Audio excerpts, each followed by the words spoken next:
अस्सलाम वालेकुम नाज़रीन, वेलकम टू द शो बात कारोबार की। मैं हूं आपकी मेज़बान नताशा हसीब। नाज़रीन, मार्केट के सेंटिमेंट्स आज के दिन जब ये न्यूज़ आई नेशनल असेंबली के थ्रू जो है वो बिल पास हो गया, स्टेट बैंक ऑफ पाकिस्तान का अमेंडमेंट बिल था, और इसके साथ साथ जो कि मिनी बजट जिसको हम फाइनेंस बिल भी कहते हैं सप्लीमेंट्री, तो वो पास हो गया। तो उसका एक मार्केट ने ज़बरदस्त बिहेवियर दिया। स्टार्टिंग ऑफ द डे हमने देखा आज 2 सेशंस होते हैं, फ्राइडे का दिन है, लास्ट ट्रेडिंग सेशन था। इतनी ज़बरदस्त टेक ऑफ मार्केट के अंदर देखी गई, 45,900 तक इंट्राडे हाई पंच किया गया। फिर उसके बाद मार्केट में काफ़ी हद तक रिकवरी नोट भी, और हम कह सकते हैं प्रॉफिट टेकिंग देखी गई, और फाइनली एक फ्लैटिश नोट पे एंड हुआ मार्केट का। लेकिन ओवरऑल अगर हम पूरे हफ्ते की परफॉर्मेंस पे विटनेस करें और मार्केट की जो एक परफॉर्मेंस को ग्लिम्स करें, तो यहाँ पे पॉजिटिविटी या फिर हम कह सकते हैं कॉन्फिडेंस ज़्यादा दिखाई देता है, जो कि काफ़ी अर्से से एक लैक ऑफ कॉन्फिडेंस की सिचुएशन थी। अब के दिन हम कह सकते हैं कि मार्केट के नंबर्स स्ट्रांग हो रहे हैं, और फाइनली वही कमबैक जो है वो इन्वेस्टर्स की जानिब से देखा जा रहा है, जो नीड ऑफ द आवर थी और काफ़ी अरसे से एक्सपेक्टेशन थी। तो ये एक्सेसिव एक्सपेक्टेशन आज के दिन देखी गई है, लेकिन मंडे से ऑनवर्ड्स बुल रन हम कंटिन्यू देखेंगे। फर्स्ट सेगमेंट की तरफ चलते हैं।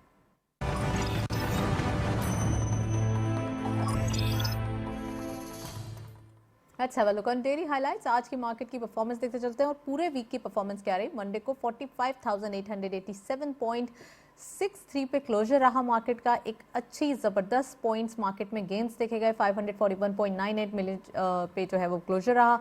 एंड अगर हम वॉल्यूम्स देखें तो वॉल्यूम्स भी सबसे ज़्यादा मंडे के दिन ही दिखाई दे रहे हैं, 356.37 मिलियन शेयर्स ट्रेड किए गए। ट्यूसडे के दिन हमने एक गिरावट देखी मार्केट के अंदर, एक फ्लैटिश नोट हम कह सकते हैं, या फिर हम इसे प्रॉफिट टेकिंग भी कह सकते हैं।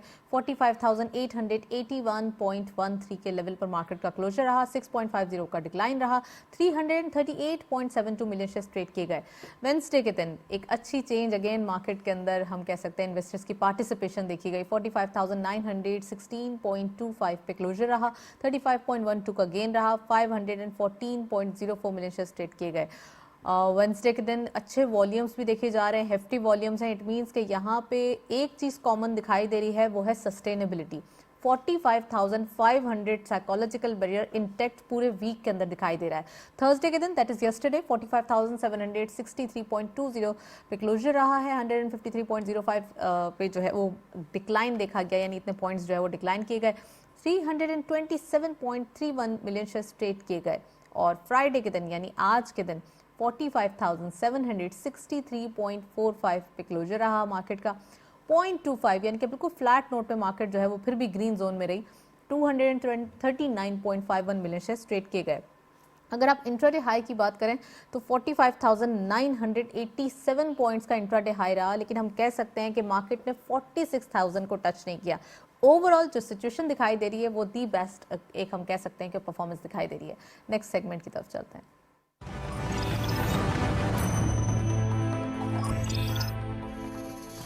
टॉपिक ऑफ द डे में आज हम बात करने वाले हैं नेशनल असेंबली से जो पास हुआ है बिल, उसके बारे में, क्या उसका इम्पैक्ट होगा इकोनॉमी के हवाले से, और इसके साथ साथ स्टेट बैंक ऑफ पाकिस्तान की ऑटोनॉमी के बारे में जो बात की जा रही थी एक्ट के बारे में, तो वो भी अप्रूव किया गया है, और बहुत वाज़ेह अक्सरियत से अप्रूवल ये तमाम बजट की और इसकी एक्ट की आई है। इट मीन्स कि यहाँ पे जो गवर्नमेंट पे एतमाद है वो बढ़ता हुआ दिखाई दे रहा है, और इसके साथ साथ जो एक क्लैरिटी है न्यूज़ के हवाले से, या हम कह सकते हैं जो इकोनॉमिक क्लैरिटी जिसका वेट कर रहे थे इन्वेस्टर्स, वो अब काफ़ी हद तक आते हुए दिखाई दे रही है। तो इन पे बात करेंगे। आज हमारे साथ स्टूडियो में एक्सक्लूसिव गेस्ट मौजूद हैं, उनको खुशामदीद कहते हैं। हमारे साथ मौजूद हैं अली रज़ा नामदार साहब, आप चार्टर्ड अकाउंटेंट हैं, टैक्स हैं, अकाउंट और ऑडिट एक्सपर्ट भी हैं। अस्सलाम वालेकुम नामदार साहब, वेलकम टू द शो। वालेकुम सलाम। सबसे पहले ये बताइए सर, अप्रूवल देखी है हमने, वाज़ेह अक्सरियत से बजट अप्रूव हो जाता है, काफ़ी इस पर कॉन्ट्रोवर्सीज भी की जा रही थी, कुछ अरसे से एक मम्मा बना के रखा हुआ था कि ये ऑटोनॉमी नहीं होगी, यूँ नहीं होगा। दोनों चीज़ें जब अप्रूव हो गई और एक क्लैरिटी देखी गई, कितना इंपॉर्टेंट था ये मार्केट के लिए? सप्लीमेंट्री फाइनेंस बिल जो कल अप्रूव हुआ है असेंबली के अंदर, मैं थोड़ा सा इसके बैकग्राउंड में जाऊंगा। पाकिस्तान की ये हिस्ट्री रही है, this has been the history of Pakistan to implement the supplementary finance bill either by way of ordinance. मैं 2011 की बात करूं, 2011 में मार्च 2011 में एक फाइनेंस प्रेसिडेंशियल ऑर्डिनेंस आया था जिसके तहत ये मिनी बजट इम्प्लीमेंट किया था। ठीक है। तो ये तो इन्होंने बहुत ही रूटीन वे के अंदर, बड़े क्रिस्टल वे के अंदर दे हैव प्रेजेंटेड बिल, और बिल के बाद उन्होंने अप्रूवल लिया है विद द डिस्कशन। और इसके बाद उन्होंने चेंजेस भी किए जो वहाँ पे ऐवान में जो डिस्कशन चीज़ हुई है, जैसे उन्होंने कुछ आइटम्स के ऊपर रद्दो बदल किए, या रोटी वाली आइटम, आटे वाली आइटम, दूध वाली आइटम। तो आई मीन जो डिस्कशन जो है असेंबली में वो एक फेल डिस्कशन नहीं है, एक बहुत ही पॉजिटिव डिस्कशन है। तो ये इसका बैकग्राउंड तो मुझे आपको वजाहत करने की ज़रूरत नहीं है, ठीक है ना। हमारी कंट्री में आईएमएफ का बड़ा शोर होता है। आईएमएफ का जो बजट अप्रूवल है या जो व्हाट्सोएवर, उसकी जो कंडीशंस, डायरेक्ट इनडायरेक्ट कंडीशंस है। लेकिन सर एक चीज़ मैं आपको सरप्राइज तो नहीं है, आई मीन एक जो फैक्चुअल है, पाकिस्तान का टोटल लोन डेप्थ जो है इस वक्त है 127 बिलियन। उसमें आईएमएफ का कंपोनेंट जो है हार्डली 25 to 30% बनता है, राइट। लेकिन हमारा सारा एम्फेसाइज जो होता है वो आईएमएफ के ऊपर कि आईएमएफ की ये कंडीशन है। Due to certain reasons IMF का एक अपना मोटिव है कि वो अपनी लोन की रीपेमेंट इंश्योर्ड करते हैं, इसलिए वो कंडीशंस लगाते हैं कि आप यहाँ इंक्रीज करें, या इसको रद्दो बदल करें, इधर करें। तो ये सारी चीज़ें जो होती है, अब ये इससे जो लिंकेज है, बहुत सी चीज़ें हैं आईएमएफ की लोन से 1 बिलियन, उसमें हमारा आगे जो है एफएटीएफ का मामला भी है इंशाल्लाह। तो bye virtue of this supplementary finance bill and other things, मैं समझता हूँ कि आगे जाके फ्यूचर में हमारी मार्केट और ओवरऑल बिजनेस जो है वो डेवलप करेगा। थोड़ा सा बिटर पीरियड जो है हमारा एंडिंग के ऊपर है due to corona and due to certain other things. Oil भी हमारे पास जंप कर गया। अच्छा, ऑयल के लिए मैं एक और भी साथ साथ मैं ये कहूँगा कि लास्ट 70 ईयर्स में हमने ऑयल रिजर्व्स स्टोरेज क्रिएशन हमने नहीं किया। अगर जो कोरोना में हमको ऑयल बहुत सस्ता मिल रहा था, आपने देखा होगा कि नेगेटिव रेट्स कोट हो रहे थे। अगर हमारे पास स्टोरेज फैसिलिटी होती तो अभी हम इतने ऑयल क्राइसिस में नहीं होते, ठीक है। तो ये सारी ओवरऑल ये सब रीज़न है। अच्छा, साथ साथ में करेंसी का भी आपको साथ ही थोड़ा सा हल्का सा बिटर है कि आईएमएफ का ये कहा जाता है कि आईएमएफ की 172 की कंडीशन है, ठीक है। तो 172 की कंडीशन है, तो आई मीन तो डॉलर जो है 172 से अबव जाएगा। अच्छा, मैं आपको इंश्योर करता हूं कि वंस ये दो चीज़ें क्लियर हो जाएगी, by the end of February हमारी चीज़ें क्लियर हो जाएगी, तो then dollar will come to below 172 और इकोनॉमी हमारी इस तरह ग्रोथ करेगी। साथ साथ में जो स्टेट बैंक के हवाले से अगर आप अलाउ करें, तो स्टेट बैंक के हमारे यहाँ जो हू एंड क्राई हो रहा है, स्टेट बैंक का जो हू एंड क्राई हो रहा है कि स्टेट बैंक को अलग कर दिया या आईएमएफ के अंडर में चला गया, ऐसा नहीं है। State Bank has become now State Bank has become a autonomous body like PIA, Pakistan Steel Mill and other, ठीक है। तो उनके बोर्ड ऑफ गवर्नर्स पे, बोर्ड पे जो मेंबर्स आएंगे वो गवर्नमेंट ही नॉमिनेट करेगी, राइट, ठीक है। और देखो स्टेट बैंक की जो स्टेट बैंक जो है मॉनेटरी पॉलिसी बनाता है। राइट सर, मैं यहाँ आपको पॉज करूंगी। अकील करीम डेडी साहब हमारे साथ ओवर कॉल मौजूद हैं, एकेटी ग्रुप के चेयरमैन हैं आप, उनको खुशामदीद कहते हैं प्रोग्राम में।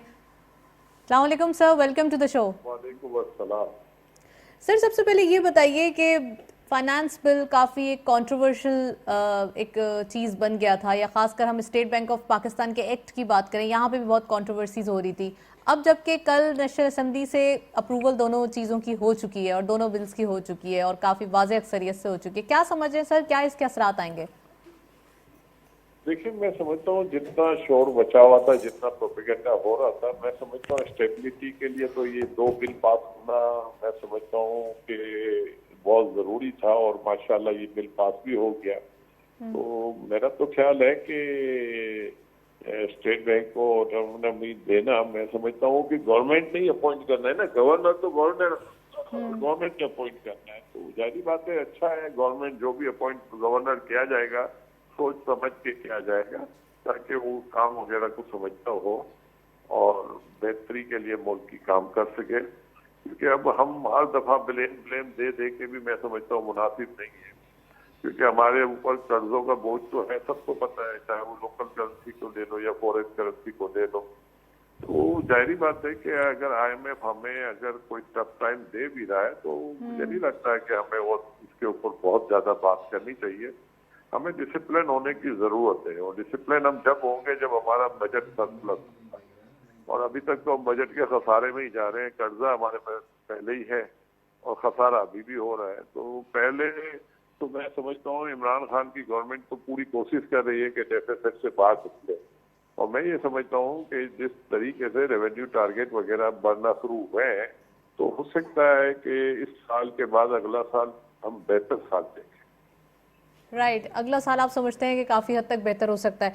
ओवरऑल सर, न्यू बजट जो ये इम्प्लीमेंट किया गया है उसमें 17% जो जीएसटी है उसकी बात की गई है, तो क्या समझें सर 17% जीएसटी, फिर एग्जेम्पशंस भी खत्म कर दी गई है जो सब्सिडाइज देखिए, मैं जो आपको चीज़ें थी? बताता हूँ, ज्यादातर जगहों पे सेल टैक्स जो लगा है ना, वो तो रिफंड हो जाएगा। और ये आप कह सकते हैं कि ये जो मिनी बजट जो गवर्नमेंट ने बनाया है ना, इसमें मैं क्रेडिट देता हूँ फाइनेंस मिनिस्टर को कि उसने वाकई मेहनत की है, और इसकी वजह से कोई बहुत बड़ा बोझ अवाम पे तो नहीं जा रहा। जितनी लोग बातें कर रहे हैं, मैं समझता हूँ शायद हो सकता है उसका जो बातें हो रही है उसका 10% तो आएगा, लेकिन मैं नहीं समझता इससे ज्यादा होगा।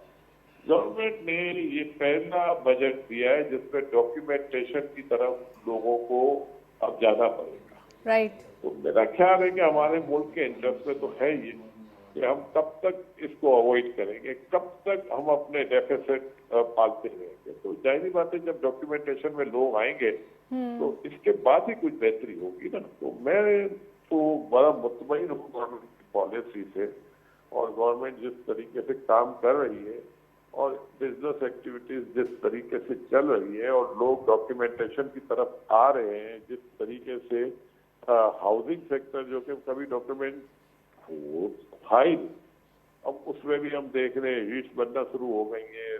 ठीक है, उनको कुछ गवर्नमेंट ने मराहतें दी हुई है, लेकिन इसके साथ गवर्नमेंट ने उनको सिस्टम में लाने की भी कोशिश की है। तो मैं समझता हूँ गवर्नमेंट अगर लोगों को सिस्टम में ले आती है तो ये मैं समझता हूँ हमारे मुल्क के तो इंटरेस्ट में है। राइट सर, टैक्स कलेक्शन का आपने जिक्र किया, डॉक्यूमेंटेशन का जिक्र किया, हमेशा से ये मसाइल रहे हैं। टैक्स देने वाला तबका यानी फाइलर की अगर तबके की बात करें तो ये बहुत ही मिनिमम नंबर्स दिखाई देते हैं as compare to overall population. आप समझते हैं कि अब जबकि ये काम किया जा रहा है तो क्या ये जो पॉलिसीज बनाई जा रही हैं ये कंसिस्टेंट रहेंगी आने वाले दिनों में? क्योंकि उसकी वजह ये है कि पॉलिसीज तो बनाई जाती हैं सर। जी, मैं ये कह रहा हूँ कि आप अब टैक्स नेट से बाहर रह नहीं सकते। गवर्नमेंट ने हर जगह आपको मजबूर कर दिया है कि आपको डॉक्यूमेंटेशन की तरफ ना जाना चाहते हुए भी जाना पड़ेगा। तो मेरा ख्याल है कि आने वाले सालों में हम देखेंगे टैक्स के नंबर काफी बढ़ेंगे, और ये जो टैक्स टू जीडीपी है ये भी मैं समझता हूँ नंबर वाइज बेहतर होगा। तो मेरा ख्याल है कि जो गवर्नमेंट इस वक्त मेहनत कर रही है उसके रिजल्ट अच्छे आएंगे, मैं ये यकीन से कह सकता हूँ। आप समझ रहे हैं जो मेहनत कर रही हैं उनके नताइज अच्छे आएंगे। सर, जो पॉलिसीज थी, टेक्सटाइल पॉलिसी की बात करें तो वो भी डेफर्ड कर दी गई है। रिफाइनरी पॉलिसीज जो पाइपलाइन में थी वो भी थोड़ी सी बैकफुट होती हुई दिखाई दे रही हैं। तो सर, लूप होल्स कहाँ पर हैं जिन पर अभी वाज़ेह तौर पर काम करने की जरूरत है? तो पाकिस्तान भरा पड़ा है और गवर्नमेंट जाहिर बात है हर एक चीज सीधा पकड़ के उसको ठीक कर रही है, और वो जो ठीक करी, जो सेल टैक्स वगैरह के जो हम बात कर रहे हैं ना, वो हम यही कह रहे हैं कि लोगों को अब टैक्स नेट में आना पड़ेगा। ये टैक्स इनको देना नहीं है, ये बाद में रिफंड हो जाएगा, उससे गवर्नमेंट को कोई फायदा नहीं होगा, लेकिन गवर्नमेंट को एक फायदा ये होगा कि डॉक्यूमेंटेशन की तरफ लोग आना शुरू हो जाएंगे। अब मेरा ख्याल है लोग बाहर बैठ के काम करना आसान नहीं होगा, मुश्किल होगा। तो मैं ये कह रहा हूँ ना कि इसके रिजल्ट आने वाले सालों में हमें अच्छे मिलेंगे। राइट सर, एक इन्फ्लेशन की भी बात करते हैं, ये भी एक बहुत बड़ा मसला है, और इन्फ्लेशन ग्लोबली भी बढ़ रही है लेकिन पाकिस्तान में ज़्यादा रिएक्शन आता है हर चीज़ का। तो आप नहीं समझते कि इमोशनली रिएक्शन को कैसे हर्ट जो है वो करने से रोकेंगे हम? देखिए, इसमें मसला ये है कि दुनिया में जो इन्फ्लेशन है ना, उनके मुल्क की पॉकेट डीप है, वो अपनी आवाम को सब्सिडी बहुत ज्यादा देने की कैपेसिटी रखते हैं। हमारे साथ प्रॉब्लम ये है कि हम इन्फ्लेशन शायद उस तरह नहीं बढ़ा जितना बढ़ना चाहिए दुनिया में जो बढ़ा हुआ है, लेकिन इसके बावजूद हमारे लोगों की इनकम लो है। तो वो इनकम लो होने की वजह से वो ज्यादा सफर करते हैं, लेकिन गवर्नमेंट भी हद तक इसका कोशिश कर रही है कि चीना चीना जगहों पे सब्सिडी दे रही है ताकि छोटे लोग जो हैं मुतासिर ना हो।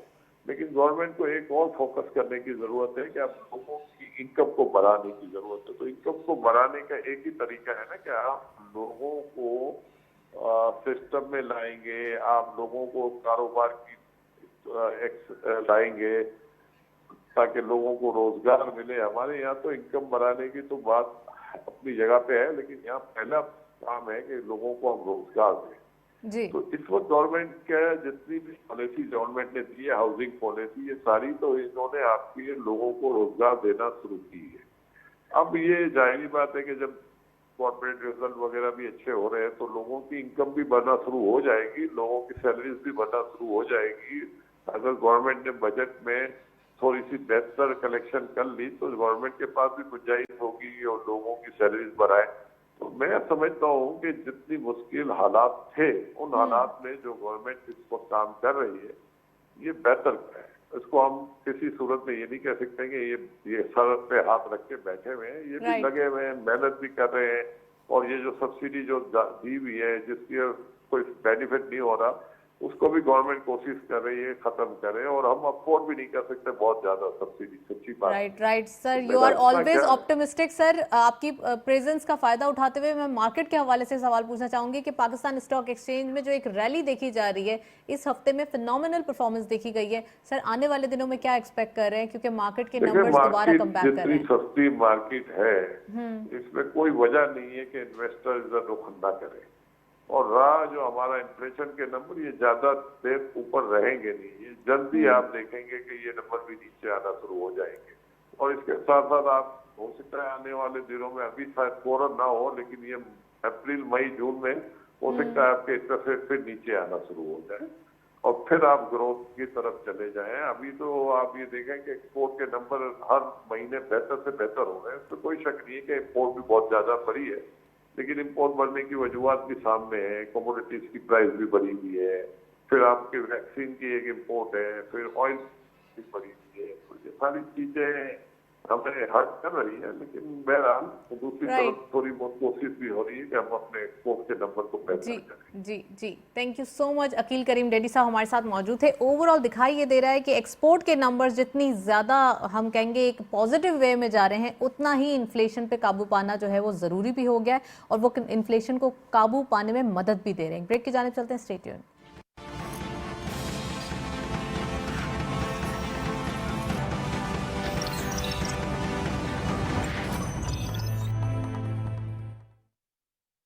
क्या आपको पता है पिछले 20 सालों में स्टॉक मार्केट इन्वेस्टमेंट का रिटर्न 18% सालाना रहा है, यानी कि बाकी ऑप्शंस जैसे कि बैंक, गोल्ड, रियल एस्टेट और डॉलर से काफी बेहतर। अब आप KSB की K-Trade ऐप से घर बैठे डायरेक्ट इन्वेस्टमेंट कर सकते हैं। अकाउंट ओपन करने के लिए www.ksb.com पर जाएं और ओपन अकाउंट पे क्लिक करें। अब बस K-Trade अकाउंट में पैसे ट्रांसफर करें और स्टॉक मार्केट में पाकिस्तान की बेस्ट कंपनीज में बासानी इन्वेस्ट करें। K-Trade, अब इन्वेस्टमेंट करे हर कोई।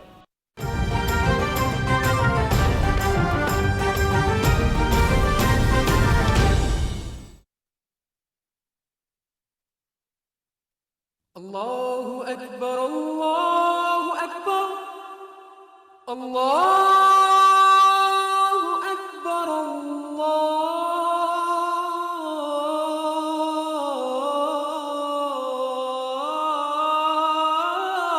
अल्लाहु अकबर, अशहदु अल्ला इलाहा इल्लल्लाह,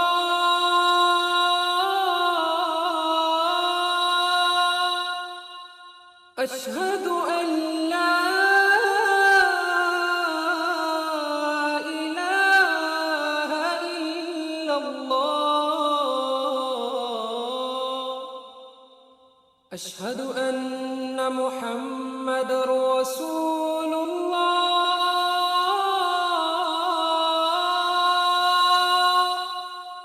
अशहदु अन्ना मुहम्मदर रसूलुल्लाह,